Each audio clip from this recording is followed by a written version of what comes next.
Hey, what's going on, guys? It's Pro Cousin from Two Wild Cousins here, and today we are going to continue on where we left off with the runes. Now, last week, or last video, we talked about the keystone runes. Now we are going to talk about the secondary runes that go with the keystones.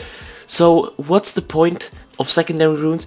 You can pick one keystone rune in League of Legends Wild Rift. Together with that keystone rune, you can pick two secondary runes. And I believe it's like League of Legends PC, where you can pick one keystone rune from one path, like the Domination or Resolve or Inspiration path, and then you can pick. You can't pick the same path with the secondary keystone runes or secondary runes. It's basically three runes, one keystone, two secondary runes, and they have to be both from different paths. So now let's look at the secondary runes. We've gone over the keystone runes.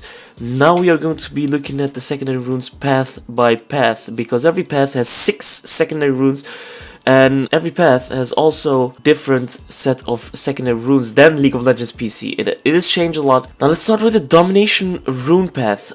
And like I said, this one is for hunt and eliminate prey. So attack damage and assassin champions are really good with this path. So let's start with the first one, which is Brutal. Brutal has a passive, which is gain 7 bonus attack damage and 2% bonus armor penetration, or 14 ability power and 2% bonus magic penetration. So this just gives you basically more bonus attack damage and more armor penetration, which could be good if you play against tanks, because 2% bonus armor penetration could make a difference. So this one is good, especially this one is really good for the early game, because you never build armor penetration in the early game. Armor penetration is an item that you build later on in the game, so this Brutal rune, secondary rune, looks to be very good for the early game, for assassins to also kill these tanks which are building armor early game. Now let's look at the second one, which is Gathering Storm. Gathering Storm's passive is every 2 minutes gain 2 bonus attack damage or 4 ability power. Now, this one is apparently stacking. So every 2 minutes you gain 2 bonus attack damage or 4 ability power, which is adaptive. It is adaptive damage. It stacks, but it doesn't say how much stacks you can get. So I think that it will just keep stacking on as long as the game develops. But the thing is, you do not know which one you get, so it's like 2 bonus attack damage or 4 ability power. So every 2 minutes it can just switch up, and once being attack damage and once being ability power. So there is no logic behind it. It's literally just one of the other. And this rune and the rune of Brutal are both new, so they are not in League of Legends PC, they are new. And I think this rune is really good for late game purposes, because how longer the game takes, the longer you get the bonus attack damage or ability power, the more damage you get. Now let's look at Hunter, Vampirism, also from the Domination secondary path. The passive is gain 2% physical vamp or 2% magical vamp, so both attack damage and ability power again, and these are adaptive again. Unique champion takedowns grant 2 bonus attack damage with 1% physical vamp or 4 ability power with 1% magical vamp. So this stacks on champion takedowns. This one is stacking with kills, so you need to be confident in your laning phase and your late game, and you need to be confident of killing a lot of people, otherwise this will just go to waste. Now let's go to Triumph, maybe one of my favorite secondary runes in the game. Its passive is champion takedowns restore 10% missing health, deal 3% increased damage to enemies below 35% health. So, Triumph, basically, when you're fighting and you kill someone, you get a heal back. It's 10% missing health, so how much health you miss, that's how many you will get back. So, if you're low, you get way more back than if you're high on health. And of course, deal 3% increased damage to enemies below 35% health. Triumph, one of my favorite secondary runes.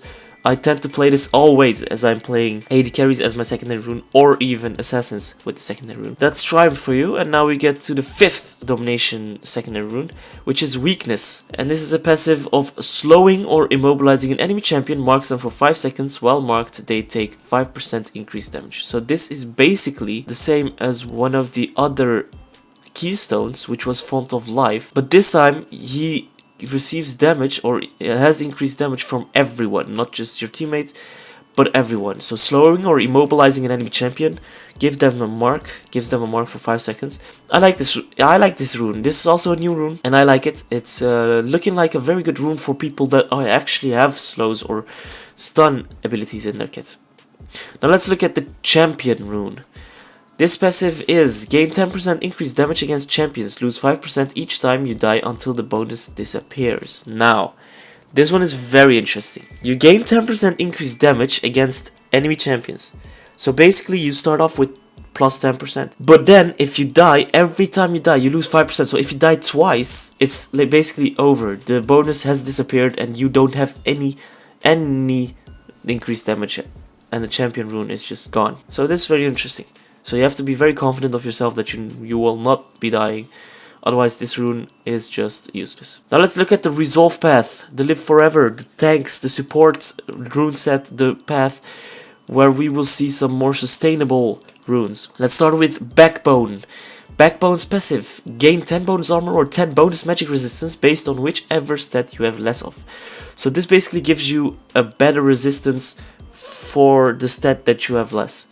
So let's say you have 100 armor and you have 90 magic resistance. It gives you 10 bonus magic resistance to add up to 100. And it basically gives your champion more durability and more sustainability against both attack damage heavy champions and ability power. Now let's look at conditioning. Conditioning's passive is gain 8 bonus armor and 8 bonus magic resistance after 5 minutes of game time. So this is also one that's stacking. Every 5 minutes you gain 8 bonus armor and 8 bonus magic resistance. And I think this one will be very important for flat out tanks. So not peeling champions but flat out tanks will be benefiting from this because they are literally stacking armor and magic resistance. And this just gives you free armor and magic resistance during 5 minutes. Like after 5 minutes, and every 5 minutes it gives you 8 and 8. Which will add up. For example, if you play 50 minutes, it will add up to 80 and 80. So it's really good. This one is really good for flat out tanks that will just be frontlining and eating damage from 5 enemy champions.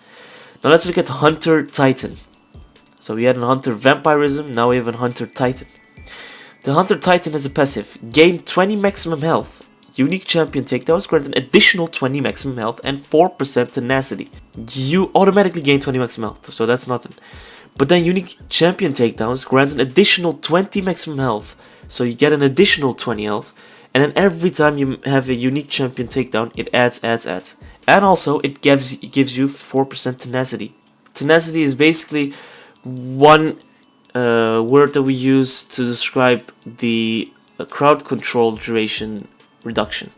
So it reduces the duration of the crowd control you receive. So it's very good as a tank that you are not being stunned as much, and so this one is looking quite fine as well. But the traits for these hunter runes are that you have to make kills, which might be difficult with, for example, tanks. Now let's look at regeneration. The passive, every 3 seconds regenerates 2% missing health or 2% missing mana based on whichever percentage is lower. So this looks at percentage and not the flat out number. And every 3 seconds, while you're in lane, for example, and you're just dishing out damage and you're just trading overall, it regenerates either your health or your mana, whichever it's missing of. And this is every 3 seconds. So basically, when you are in lane, it just keeps regenerating. And if you stay in lane long enough, it will eventually put your stats back up to 100%. It's looking like a good rune for people that want to sustain in the lane, want to have more farm. Now let's go to loyalty. Loyalty's passive, gain 2 bonus armor and 5 bonus magic resistance. Your closest ally gains 5 bonus armor and 2 bonus magic resistance, which can be stacked. So it's literally you gaining 2 bonus armor and 5 bonus magic resistance without doing anything, and your closest ally gains 5 bonus armor and 2 bonus magic resistance. It's different from each other, but still looking quite the same, and it can be stacked. It doesn't say when you get this, but I think that you will just get it when you are close within 1 proximity of your ally. So it just keeps on stacking, and when someone else joins, I think he will take over and get the stats. So this one doesn't look so big because I don't know when it says which can be stacked, but I don't know how it would stack. But there is no explanation about that, so it's really difficult to understand whether this is actually a good thing or not. But as I'm reading this, it doesn't look very strong. Now let's go to the last one with Resolve, which is Spirit Walker. The passive is gain 50 maximum health and 20 slow resistance. So this is basically another something like Tenacity, but this is only based on slow resistance.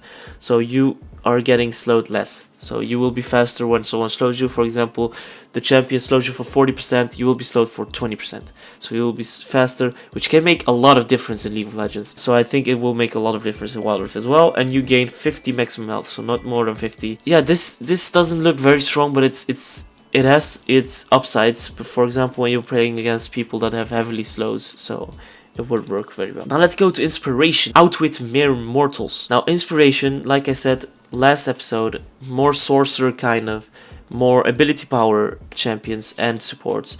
So let's look at the secondary runes. We start with Pathfinder.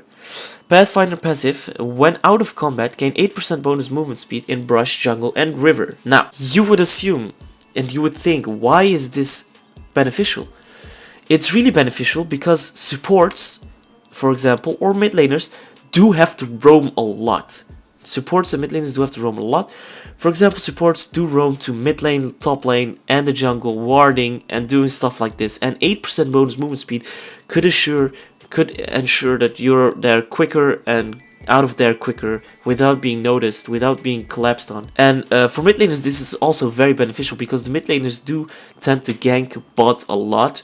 Now let's look at Mastermind. Mastermind's passive, deal 10% bonus true damage to epic monsters and turrets, earn an additional 100 gold and 500 XP upon taking or assisting in taking these objectives.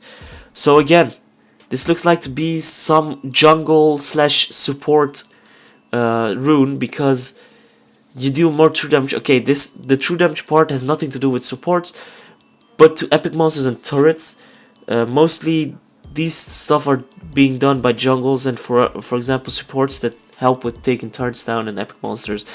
But actually this really could also fit with literally everyone in the team. So this looks like to be a broad way of giving the team more true damage and more gold and XP.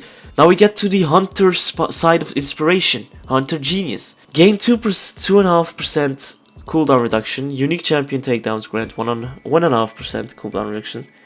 Up onto the additional cooldown reduction. Now, this is not for supports. Just to get it out there, because supports don't get kills. So do not get this rune on your support champion because it's just be useless. You don't farm kills, so this will be useless.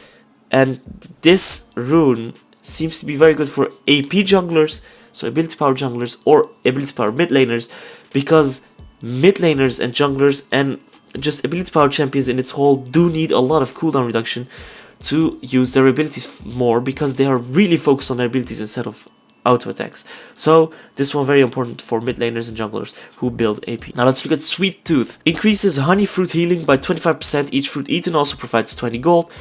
Honey fruits are fruits that you can find throughout the map, which give you, literally it says honey fruits, so it pops and gives you 5 honey fruits. When you go through the honey fruits, it heals you for an amount. I don't know exactly how much. But this one increases the healing by 20%, 25%, and each fruit also gives you gold. So this one is also good for gold and sustaining.